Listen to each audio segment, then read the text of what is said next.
Salud y amor, yo soy Osvaldo Burgos y aquí comienza De esa miel no comen las hormigas, un ciclo sobre bravas muchachas que hicieron la historia. Vamos a un diálogo. Atenas, siglo V a.C. Nuestra protagonista de hoy argumenta frente a un matrimonio de honestos ciudadanos. Por favor, dígame, esposa de Jenofonte, si su vecina tuviera un adorno de oro mejor que los suyos, ¿preferiría ese o los que usted tiene? Ese, claro. Ahora, si ella tuviera vestidos y otras galas femeninas más caras que las que usted dispone, ¿preferiría las suyas o las de ella? Las de ella, por supuesto. Bueno, ahora, y escúcheme bien, si ella tuviera un mejor esposo que Jenofonte, ¿preferiría a su esposo o al de ella? Al oír esto, la mujer se sonrojó, pero nuestra dama luego comenzó a hablar con Jenofonte.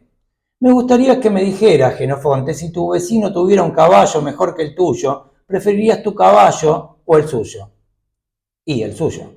Y si él tuviera una granja mejor que la tuya, ¿qué granja preferirías tener? La mejor granja, naturalmente. Ahora bien, si él tuviera una esposa mejor que la tuya, ¿preferirías la tuya o la de él?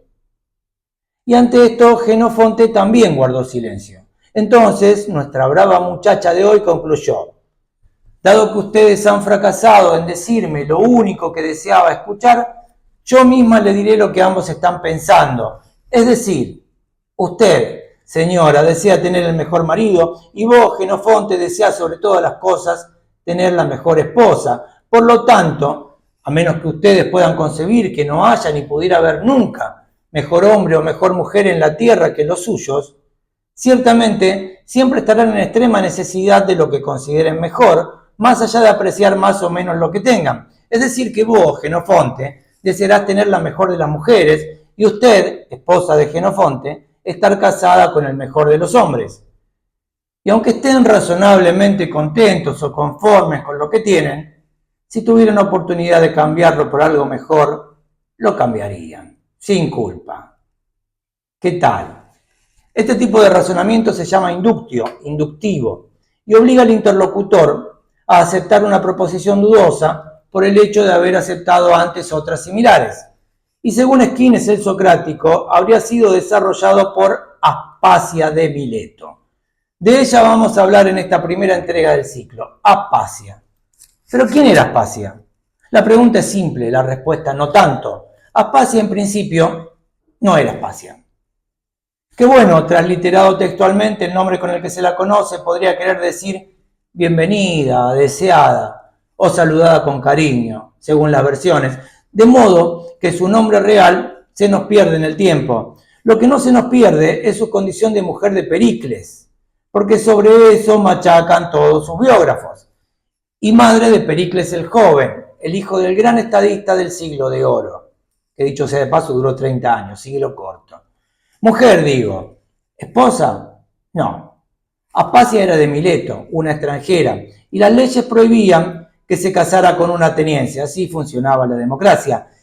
Esto ni Pericles lo podía cambiar. Sin embargo, por esa misma condición de extranjera, pudo hacer algunas cosas que a las mujeres atenienses, confinadas al ámbito privado, se les dificultaban mucho, o más bien, les eran directamente imposibles. En principio pudo estudiar. En Mileto, las hijas de buena familia recibían educación superior a la par de los niños, y vaya, que ahí tenemos un dato. Tenía más o menos 20 años cuando se mudó a Atenas, ciudad a la que llegó con su hermana y su cuñado Alcibíades el Viejo, y ya en Atenas abrió un salón. Acá viene el gran tema, para los historiadores serios y para las vecinas chusmas. ¿Qué clase de salón era ese? Según Aristófanes, el poeta cómico, aristócrata, recalcitrante, que como se sabe tenía una lengua de longitud generosa, no era más que un burdel VIP, una academia de escorts, amparada en el eufemismo academia de elocuencia y arte amatorio. El cómico dice con todas las letras, en Los Arcanienses, que la guerra del Peloponeso comenzó por el secuestro de 2 putas suyas. Cito textual, comillas. Pero ahora unos jóvenes borrachos van a Megara y se llevan a la cortesana Simaeta. Los megarenses, por su parte, corren a su vez a llevarse a 2 prostitutas de la casa de Aspasia. Así que por estas 3 putas, Grecia estalla en llamas. Entonces Pericles, rojo de ira desde su altura olímpica, deja caer su rayo, hace sonar los truenos, ofende a Grecia y lanza un edicto que suena como una canción. Que los megarenses sean desterrados, tanto de nuestra tierra como de nuestros mercados. Vaya la rima ahí, ¿no? Y desde el mar hasta el continente, cierro comillas. Pero esa no es la única versión disponible, claro está. Según la definición que toma el diccionario clásico de Oxford, el salón de Aspasia era un salón popular y una escuela de niñas. Un salón popular y una escuela de niñas. Aunque en Atenas, ya lo dijimos, la norma era que las niñas no estudiaran. Y esto suena muy raro. Ahora preguntémonos en 2 niveles de análisis. ¿Pudo haber sido este salón un instituto de formación de tairas o heteras? Esta es una figura que está más cerca de las geishas que de lo que hoy llamaríamos escort de primera clase. Se trataba de acompañantes que vendían el placer de la conversación, la danza, la música y la compañía, no solo sexual, es decir, el cuerpo, pero fundamentalmente el alma. Aunque también el cuerpo, claro, aunque también la compañía sexual, que casi nunca era ocasional y que a veces devenía en larguísimas relaciones. Bueno, ¿pudo haber sido? Sí, ese era un negocio legítimo y posible en la Atenas del siglo V a.C. Tenemos las hetairas para el placer, las concubinas para la necesidad y las esposas para criar los hijos y cuidar la casa. Supo decir muy machirulo Demóstenes en una cita famosa, haciendo gala de su gran pragmatismo. Así que bien pudo ser. ¿Pero lo fue efectivamente? No hay ninguna fuente histórica que lo corrobore, y acá nos vamos a manejar con fuentes. He ahí la posverdad, que parece ser mucho más antigua de lo que creemos. Si pudiéramos preguntarle a un detractor de Pericles, y hubo quienes llegaron a decir que ella le enseñó a hablar con elocuencia y fue quien escribió por él la famosa oración fúnebre a los atenienses, nos contentaría que sí, sin dudas, que lo era. Si pudiéramos en cambio preguntarle a uno de sus fanáticos, juraría que no, de ningún modo, que era un salón de tertulias literarias y banquetes, y acá nuestra Aspasia dejaría de ser una madama de alta alcurnia para pasar a ser una suerte de Mariquita Sánchez de Thompson, por cuyo salón pasaron todos los héroes nacionales, los próceres. Léase en este caso griegos, claro está, pero acá tenemos que basarnos en las fuentes, como dijimos, y la verdad es que las fuentes disponibles dicen bastante poco.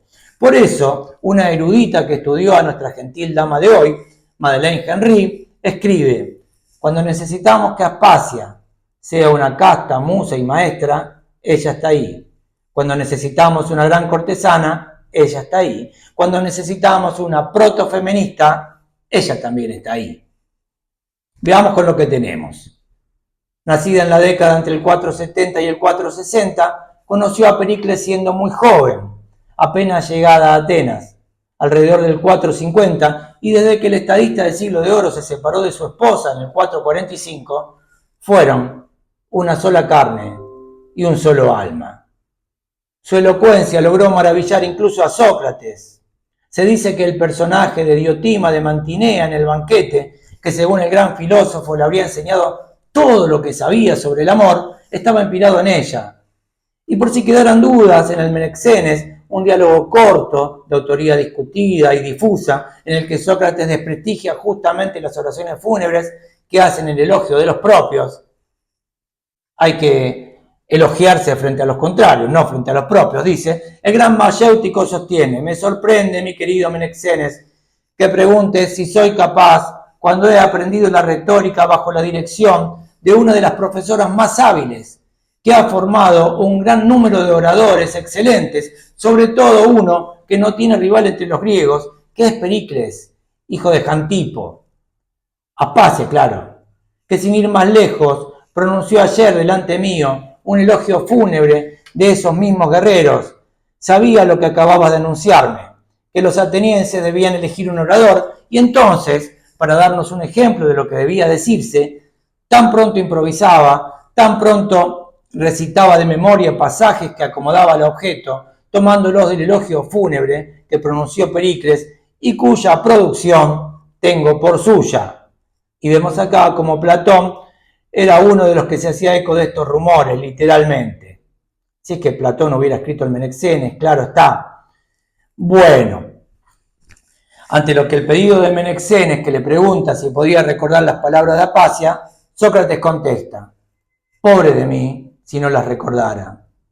Las aprendí de ella misma y poco faltó para que me pegara por mi falta de memoria.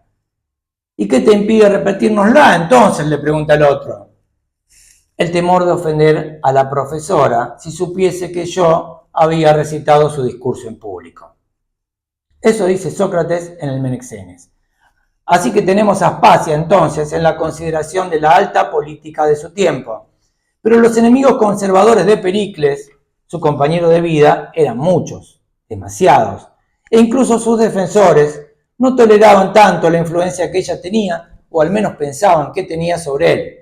Platón mismo, el que pone en boca de Sócrates primero aquel elogio enmascarado en un nombre de ficción, luego el irónico elogio expreso que la sitúa en un lugar de magisterio y al final la autoría de la pieza oratoria mayor, que es el elogio fúnebre, la consideraba como representante de los abusos de la filosofía, la acusaba de usar la sabiduría y la verdad a través de su dominio de la retórica para controlar y engañar a la gente. Usar la retórica para controlar y engañar a la gente. Si esto no es alta política, la alta política, ¿dónde está? Y esto, claro, es a la vez un reconocimiento de los que Platón no acostumbraba a regalar y una acusación a las que el divino era más que afecto. Pero volvamos a la bio. Un día cualquiera del año 432, el poeta cómico Hermipo denuncia a Aspasia por impiedad y el mismo Pericles la defiende en un juicio, logrando conmover de tal forma en una sentimental defensa a pura lágrima a un tribunal de 1500 jurados que terminaron anulando el caso. Aunque no fue un triunfo barato.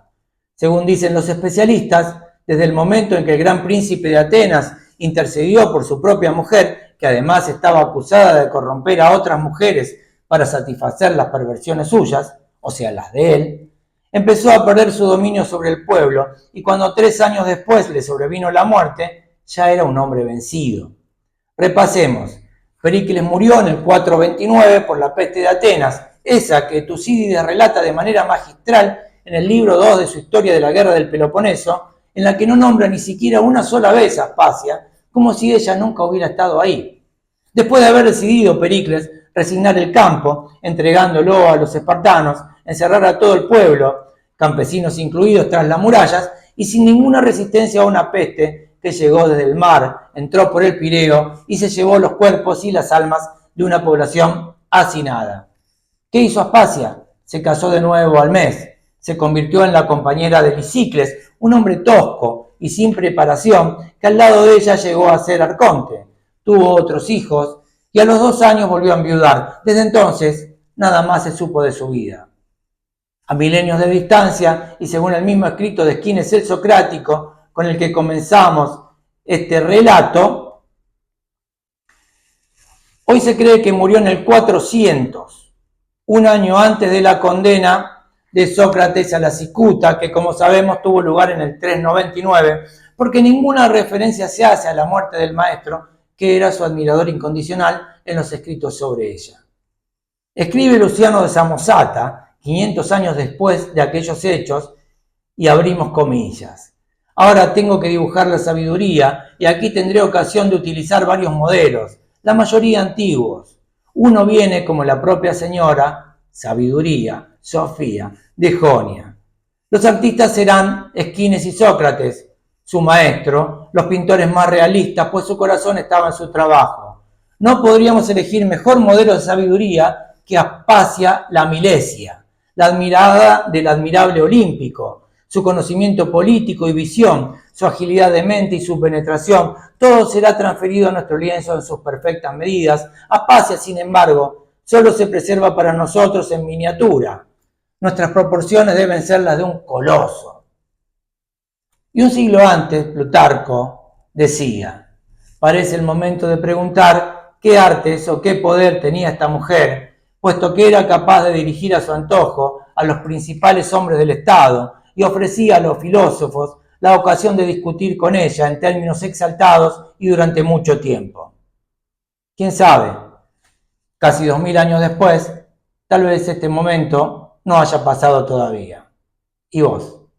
¿Qué opinás? Ahora el pedido que nos falta, si llegaste hasta acá y este video te gustó, un like, una suscripción, una recomendación, un comentario, nos ayudan mucho, muchísimo, a seguir produciendo. Y gracias siempre. Salud, amor y buenos sueños.